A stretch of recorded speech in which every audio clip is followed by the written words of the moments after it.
நிறைய பேருக்கு இருக்கிற ஒரு டவுட், இது நம்ம சேனலான்னு. இதுவும் நம்ம சேனல் தான். ஓகேவா எம்ஜி ஸ்குவாட்? இப்போ வீடியோ பாருங்க. ஹலோ எவ்ரிவான், நான் மதன் கௌரி அண்ட் ஹலோ எம்ஜிஸ். நான் இப்போ சொல்ல போகிற விஷயம் வந்து ஹியூமனிட்டியோட ஃப்யூச்சரையே மாற்றி எழுதக்கூடிய ஒரு பர்டிகுலர் மெஷினை வந்து நாசா இப்போ கண்டுபிடிச்சிருக்காங்க. அதை போன வாரம் லான்ச்சும் பண்ணியிருக்காங்க. அப்படின்னா மதன மெஷின் அப்படின்னு கேட்டிங்கன்னா அ டைம் மெஷின்.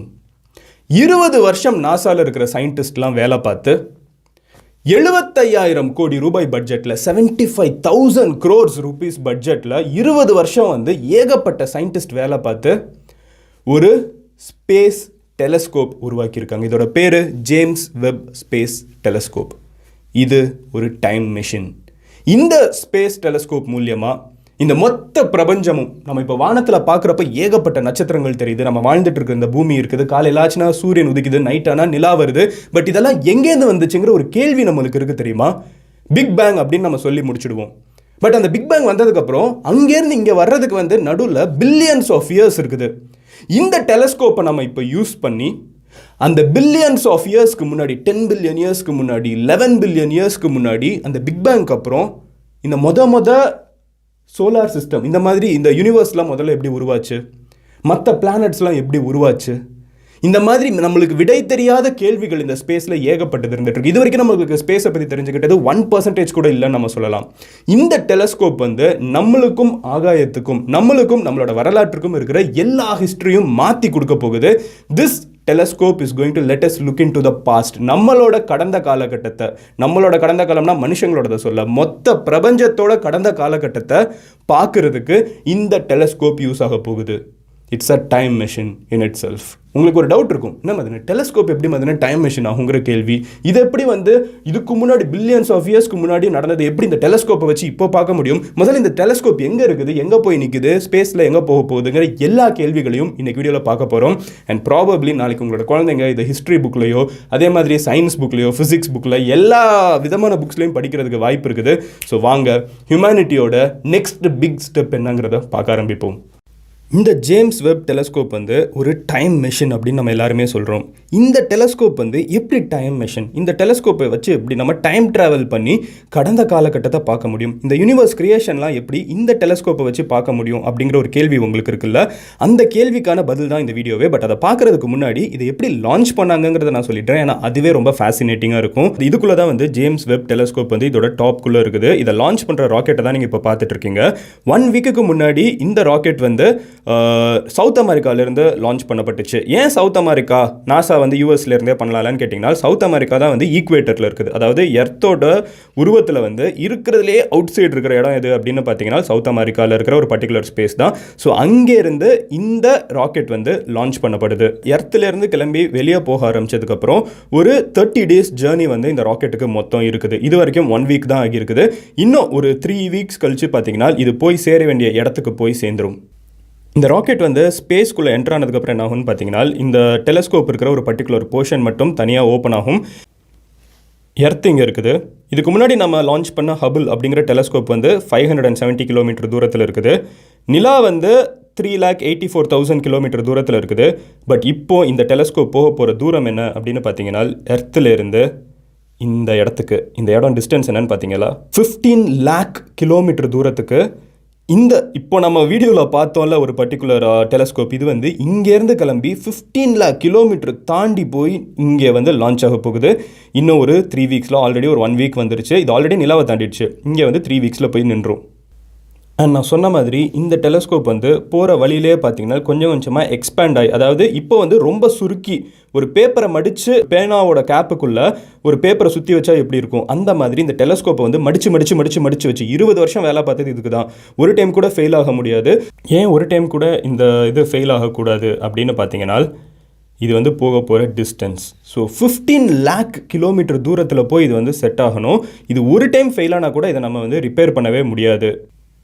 இதுக்கு முன்னாடி வந்து நம்ம ஹபிள் அப்படிங்கிற ஒரு டெலஸ்கோப் யூஸ் பண்ணோன்னு கூட நான் உங்ககிட்ட காமிச்சேன்ல, அதாங்க இந்த ஃபோட்டோலாம் நீங்கள் பார்த்துருப்பீங்களே. நம்ம வந்து ஸ்பேஸ், யூனிவர்ஸ், அப்புறம் வந்து ஸ்டார்ஸ், இந்த மாதிரி சில ஆகாயம் ரிலேட்டடாக ஏதாவது சொன்னால் இந்த மாதிரி ஃபோட்டோஸ்லாம் நம்மளுக்கு ஞாபகம் வரும்ல.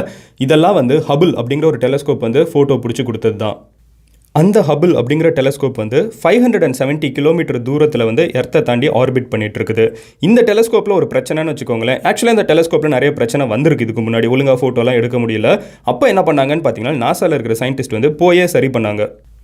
பார்க்குறதுக்கு ஒரு இன்டர்ஸ்டெல்லர் படத்தில் இருக்கிற சீன் மாதிரி இருக்கும். பட் ரியாலிட்டி என்னன்னு பார்த்தீங்கன்னா ஹபிள் டெலஸ்கோப்போட ரிப்பேர் தான் நீங்கள் இப்போ பார்த்துட்டு இருக்கீங்க. அந்த டெலஸ்கோப் வந்து ஸ்டார்டிங்கில் ஒழுங்காக ஃபோட்டோஸ் எடுக்க முடியலன்னு தெரிஞ்சவொன்னே எர்த்தில் இருந்து ஆஸ்ட்ரோனட்ஸ் கிளம்பி போய் அங்கே ஸ்பேஸில், இது எர்த்து நீங்கள் பேக் ட்ராப்பில் பார்த்துட்டு இருக்குது, அங்கே போய் அந்த டெலஸ்கோப்பை ஃபிக்ஸ் பண்ணிவிட்டு திருப்பி வந்தாங்க. ஆனால் இப்போ அது பாசிபிளான்னு யோசிச்சு பாருங்கள். இந்த டிஸ்டன்ஸ் ஒருத்தன் ட்ராவல் பண்ணலாம் 570 கிலோமீட்டரு, 15 lakh கிலோமீட்டர் எப்படி ட்ராவல் பண்ணுறது? ஸோ இந்த டெலஸ்கோப் வந்து ஒன்று கூட ஃபெயில் ஆகாமல் போகணுங்கிறது தான் இப்போ எல்லாரோட பிரார்த்தனையாகவும் நம்பிக்கையாகவும் இருந்துகிட்ருக்கு. இப்போ சந்திராயன் எப்படி போய் அங்கே இடிஞ்சிச்சு, அந்த மாதிரி ஏதாவது ஆயிடுச்சுன்னா 20 வருஷம் 75,000 கோடி வேஸ்ட் ஆகிடும். இப்போது இந்த டெலஸ்கோப் வந்து எப்படி ஒரு டைம் மெஷின்ங்கிறத சொல்ல ஆரம்பிக்கிறேன் வாங்க. ஸோ நீங்கள் இப்போ எனக்கு பின்னாடி பார்த்துட்டு இருக்கீங்களா, இது வந்து என்கிட்ட இருக்கிற ஒரு பர்டிகுலர் டெலஸ்கோப். இந்த டெலஸ்கோப்பை வச்சு நம்ம நிலாவை பார்க்கலாம். ஸோ இந்த டெலஸ்கோப்பை வச்சு நான் நைட்டு வந்து நிலாவை பார்க்குறப்போ நான் வந்து நிலா இப்போ எப்படி இருக்குன்னு பார்க்கல. நான் நிலா வந்து 1.3 செகண்ட்ஸ்க்கு முன்னாடி எப்படி இருந்துச்சுங்கிறது தான் பார்க்குறேன். ஏன்னா லைட் வந்து அங்கேருந்து ட்ராவலாக இங்கே வரணும்ல. கொஞ்ச நாளுக்கு முன்னாடி கூட நான் ஒரு ரீல்ஸ் இது யூடியூப் ஷார்ட்ஸில் சொல்லியிருந்தேன். நீங்கள் காலையில் எழுந்திரிச்ச உடனே சூரியனை பார்க்குறீங்களே, சூரியனை பார்க்குறப்போ நீங்கள் சூரியனை வந்து அந்த நொடி சூரியன் எப்படி இருக்குன்னு பார்க்கல. சூரியன் வந்து 8 மினிட்ஸ்க்கு முன்னாடி எப்படி இருந்துச்சுங்கிறத தான் வந்து இப்போ நீங்கள் பார்க்குறீங்க. ஏன்னா லைட் வந்து அங்கேருந்து ட்ராவலாக இங்கே வர்றதுக்கு டைம் ஆகுது. ஸோ பேசிக்காக இந்த டெலஸ்கோப் வந்து நிலாவோட கடந்த காலகட்டத்தை, நிலாவோட 1.3 செகண்ட்ஸ் பாஸ்ட்டை வந்து இன்னைக்கு எர்த்தில் இருக்கிற மனுஷங்களுக்கு இந்த டெலஸ்கோப் வந்து காமிக்குது. ஓகேவா? ஸோ அதனால தான் வந்து நம்ம ஜென்ரலாக டெலஸ்கோப்ஸ் எல்லாம் வந்து நம்ம ஒரு டைம் மெஷின் அப்படின்னு நம்ம சொல்லுவோம். இந்த ஒரு ஃபோட்டோ நம்ம புரிஞ்சுக்கிட்டோன்னா இந்த மொத்த கான்செப்டும் நம்மளுக்கு புரிஞ்சிருங்க. ரொம்ப சிம்பிளாக சொல்லணும்னா நீங்கள் இப்போ பார்த்துட்டு இருக்கிறது தான் வந்து history of the universe. 13.8 billion இயர்ஸ்க்கு முன்னாடி பிக் பேங் ஏற்படுது. ஓகேவா? இந்த மொத்த, அதாவது எர்த்துக்கு முன்னாடி, சூரியனுக்கு முன்னாடி, மார்ஸு, சோலார் சிஸ்டம் எல்லாத்துக்கும் முன்னாடி வந்து ஒரு பிக் பேங் ஏற்படுது. ஒன்றுமே இல்லாத இடத்துல ஒரு பிக் பேங் ஏற்படுது. அந்த பிக் பேங்லேருந்து கொஞ்சம் கொஞ்சமாக ப்ரிமிட்டிவ் கேலக்ஸிஸ்லாம் வந்து ஒரு 50 மில்லியன் இயர்ஸ்க்கு முன்னாடி வந்து ஃபார்ம் ஆக ஆரம்பிக்குது. ஓகேவா? இந்த இடத்துல இது ஃபார்ம் ஆக ஆரம்பிக்கிறப்போ இது கொஞ்சம் கொஞ்சமாக எக்ஸ்பேண்ட் ஆகுது. எக்ஸ்பேண்ட் ஆகிறப்போ ரொம்ப மூதாதைய கேலக்ஸிஸ்லாம் ஃபார்ம் ஆகுது, மூதாதையர் ஸ்டார்ஸ் எல்லாம் ஃபார்ம் ஆகுது. அந்த இதில் உருவாகிற லைட் இருக்கும்ல, ஸோ அந்த லைட்டில் இருக்கிற ஃபோட்டான்ஸ், ஸோ ஃபோட்டான் வந்து லைட் வந்து ஃபோட்டான்ஸ் மூலியமாக தான் ட்ராவல் ஆகும். ஸோ இந்த ஃபோட்டான்ஸ் வந்து அந்த காலகட்டத்திலேருந்து இன்னமும் ஸ்பேஸில் இப்படி போய்கிட்டே இருக்குது. இங்கேருந்து ஃபோட்டான்ஸ் வந்து இன்னும் ட்ராவல் ஆகிட்டு இருக்குது. ஓகேவா? ஸோ இப்போ நம்ம எங்கே இருக்கோம்னு பார்த்தீங்கன்னா 13.8 பில்லியன் இயர்ஸ் கழித்து நம்ம இங்கே வந்து ஒரு டெலஸ்கோப்பை போய் வைக்கிறோம். இது சாதாரண டெலஸ்கோப் கிடையாது. இது வந்து ஒரு நானோ ஜின்ஸ்கியை கூட கால்குலேட் பண்ணக்கூடிய டெலஸ்கோப்புன்னு சொல்கிறாங்க. நானோ ஜின்ஸ்கினா என்னன்னு பார்த்தீங்கன்னா, உங்கள் ஃபோன் இருக்குல்ல, உங்கள் ஃபோனில் இருக்கிற டார்ச் ஒரு லைட் கொடுக்குதுல்ல, உங்களோட ஃபோனை வந்து டார்ச் ஆன் பண்ணிவிட்டு நிலாவோட சர்ஃபேஸில் போய் நீங்கள் வச்சுட்டு வந்துடுறீங்க. ஓகேவா? ஸோ நிலாவில் போய் உங்கள் ஃபோனை வந்து நீங்கள் டார்ச் லைட் ஆன் பண்ணி திருப்பி வச்சுட்டு வந்துடுறீங்க. ஸோ தட் அந்த லைட் வந்து எர்த்தை நோக்கி அடிச்சிட்டு இருக்கிற மாதிரி, அதாவது வானத்தை நோக்கி அடிக்கிற மாதிரி. நீங்கள் எர்த்துக்கு வந்துட்டு இந்த டெலஸ்கோப்பை யூஸ் பண்ணி, இப்போ நம்ம ஸ்பேஸ்க்கு அனுப்பிச்சிருக்கோம்ல, அந்த டெலஸ்கோப்பை யூஸ் பண்ணி நிலாவை பார்த்தீங்கன்னா அந்த லைட்டை வந்து நிலாவில் இருக்கிற அந்த ஒரு ஃபோன் லைட்டை வந்து இந்த டெலஸ்கோப்னால் கேப்சர் பண்ண முடியும். ஸோ இந்த டெலஸ்கோப்போட கெப்பாசிட்டி உங்களுக்கு என்னன்னு புரியுதா? இந்த நானோ ஜின்ஸ்கின்னு இதை தான் சொல்லுவாங்க. அந்த அளவுக்கு மைன்யூட்டான லைட்டு எவ்வளவோ கிலோமீட்டர் தூரத்தில் இருந்தால் கூட கேப்சர் பண்ணுற இந்த டெலஸ்கோப் வந்து, அப்போ யோசிச்சு பாருங்க, எத்தனையோ மில்லியன் வருஷத்துக்கு முன்னாடி அந்த ஸ்டார்ஸ், அப்போ மூதாதையர்கள் ஸ்டார்ஸ் எல்லாம் இருந்திருக்கும்ல, நம்ம சோலார் சிஸ்டம்லாம் வர்றதுக்கு முன்னாடி இருந்த ஸ்டார்ஸ் எல்லாம் இருக்கும்ல, அதுலேருந்து உருவான ஃபோட்டான்ஸ் வந்து இன்னமும் ரொம்பவே மைன்யூட்டாக கண்ணுக்கு, நம்ம சாதாரண கண்ணுக்கு தெரியாத மாதிரி ட்ராவல் ஆகிட்டு தான் இருக்குது. இப்போ இந்த டெலஸ்கோப் வந்து இந்த லைட்டை கூட வந்து கேப்சர் பண்ணி அது ஃபோட்டோ எடுத்துரும். இதை ஃபோட்டோ எடுத்துச்சுனால் அப்போது அத்தனை மில்லியன் வருஷங்களுக்கு முன்னாடி நம்மளோட பிரபஞ்சம் உருவான காலகட்டத்தில், இந்த யூனிவர்ஸ் உருவான காலகட்டத்தில் அங்கே வந்து எப்படி இந்த யூனிவர்ஸ் இருந்துச்சு, எப்படி வந்து இந்த முதல்ல இந்த ஸ்டார்ஸ் எல்லாம் உருவாச்சு, முதல்ல இந்த பிளானட்ஸ் எல்லாம் எப்படி உருவாச்சுங்கிறத நம்ம பார்க்க முடியும். How Crazy is that? Hubble அப்படிங்கிற ஒரு பர்டிகுலர் ஸ்பேஸ் டெலஸ்கோப் வந்து ஆல்ரெடி வானத்தில் இருக்குன்னு சொன்னேன்ல. 1990s இதை போய் நம்ம வச்சோம். இப்போ 2021 நம்ம எவ்வளோ பெரிய ஒரு டெலஸ்கோப் அனுப்பியிருக்கோங்கிறதுக்கு எக்ஸாம்பிளுக்கு சொல்கிறேன். அந்த ஹபிள் டெலஸ்கோப் மூலியமாக நம்ம எடுத்த ஒரு பர்டிகுலர் ஃபோட்டோ தான் பார்த்துட்டு இருக்கீங்க. இந்த ஃபோட்டோ என்னன்னு பார்த்தீங்கன்னா, நம்ம வானத்தை வெறும் நேக்கட் ஐயோட பார்க்குறப்போ, இப்போ நீங்கள் வெளியில் போய் வானத்தை பார்த்தீங்கன்னா ஒரு குண்டூசியை வந்து அப்படியே வானத்தை வச்சு பாருங்கள். ஓகேவா? அந்த குண்டூசியோட ஹெட் இருக்குல்ல, அது எவ்வளோ சின்னதாக இருக்கும், இத்தினூண்டு இருக்குமா குண்டூசியோட ஹெட்டு. அந்த ஹெட்டோட சைஸை தான் வந்து இந்த ஹபிள் டெலஸ்கோப் வந்து ஃபோட்டோ எடுத்துச்சு. உள்ளுக்குள்ளே உங்களுக்கு இந்த பிக்சர் கிடச்சிச்சு. இதை நம்ம சாதாரண கண்ணில் பார்க்க முடியல. அந்த டெலஸ்கோப் வந்து அது எடுக்கிறப்போ தான் நம்மளுக்கு இந்த பிக்சர் கிடச்சிச்சு. ஒரு குண்டூசி சைஸில் நம்ம ஃபோட்டோ எடுத்தப்போ நம்மளோட வானத்தில், நம்ம இன்றைக்கி வெளியில் வானத்தை பார்க்குறப்போ இதெல்லாம் நம்ம முன்னாடி இருக்குது, ஆனால் நம்ம கண்ணில் சாதாரணமாக பார்க்க முடியலை. இப்போ இந்த இதெல்லாம் பாருங்களேன், இது எல்லாமே வந்து எத்தனையோ கேலக்ஸிஸ் கண்ணு முன்னாடி இருக்கிறது, ஸ்டார்ஸ் எல்லாமே வந்து இந்த ஒரு குண்டூசி சைஸுக்குள்ளே ஹபிள் டெலஸ்கோப் மூலியமாக பார்த்தோம். இப்போ நம்ம அனுப்பிச்சிருக்கிற டெலஸ்கோப் வந்து ஹபிளை விட 100 times மோர் பவர்ஃபுல் டெலஸ்கோப். இந்த டெலஸ்கோப் அங்கே போனதுக்கப்புறம் சயின்ஸே மாற்றி எழுத போகுதுங்கிற அளவுக்கு நிறைய பேருக்கு நம்பிக்கை இருக்குது. இன்னொரு ஒரு இன்ட்ரெஸ்டிங்கான விஷயம் கூட சொல்கிறேன். இன்றைக்கி நீங்கள் வெளியில் போய் வானத்தை பார்க்குறப்போ எத்தனையோ நட்சத்திரங்கள் நீங்கள் பார்க்குறீங்கல்ல, எத்தனையோ நட்சத்திரங்கள் வந்து பிரைட்டாக இருக்குன்னு பார்க்குறீங்க, டல்லாக இருக்குன்னு பார்க்குறீங்க. பட் யதார்த்தம் என்னன்னு பார்த்தீங்கன்னா, இப்போ அந்த நட்சத்திரங்கள்லாம் அப்படி இருக்கான்னு கேட்டிங்கன்னா நோ.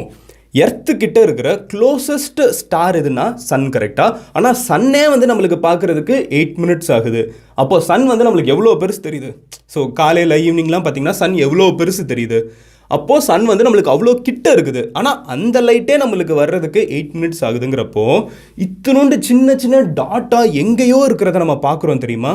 அந்த லைட்டு வந்து இப்போ நம்ம கண்ணுக்கு சேர்ந்துட்டுருக்கு. ஆனால் இப்போ அங்கே அந்த ஸ்டார் இருக்கான்னு கூட நம்மளுக்கு தெரியாது. அது அழிஞ்சு கூட போயிருக்கலாம், அது இன்னும் பிரைட்டராக மின்னிட்டு இருக்கலாம், இன்னும் டல்லாகி இருக்கலாம். ஆனால் நம்ம இப்போ பார்க்குறது வந்து எத்தனையோ லைட் இயர்ஸ்க்கு முன்னாடி அந்த ஸ்டார் எப்படி இருந்துச்சு அப்படிங்கிறத நம்ம இப்போ பார்த்துட்ருக்கோம். ஸோ இந்தவே நம்ம ஆல்ரெடி வந்து பாஸ்ட்டை தான் பார்த்துட்ருக்கோம். நம்மளோட கண் வந்து ஆல்ரெடி ஒரு டைம் மெஷின் தான்.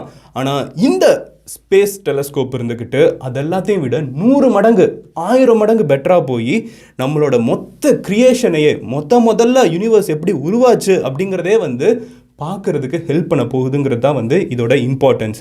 நிலாவில் கொண்டு போய் மனுஷனை இறக்குன மாதிரி இது ரொம்பவே சிக்னிஃபிகண்ட்டான ஒரு விஷயம், ஹியூமனிட்டியோட ஃப்யூச்சரை நிர்ணயிக்கிற ஒரு விஷயம். ஏன்னா இந்த டெலஸ்கோப்பில் நம்ம பாஸ்ட்டை பார்க்குறது மட்டும் கிடையாது, அது கூடவே இருக்கிற விஷயம் என்னென்னு பார்த்தீங்கன்னா நம்ம மற்ற பிளானட்ஸையும் பார்க்க போகிறோம். எக்ஸோ பிளானட்ஸ், நம்ம சோலார் சிஸ்டமை தாண்டி மற்ற இடங்களில் இருக்கிற பிளானட்ஸ்லாம் இருக்குல்ல, அதையும் பார்க்க போகிறோம்.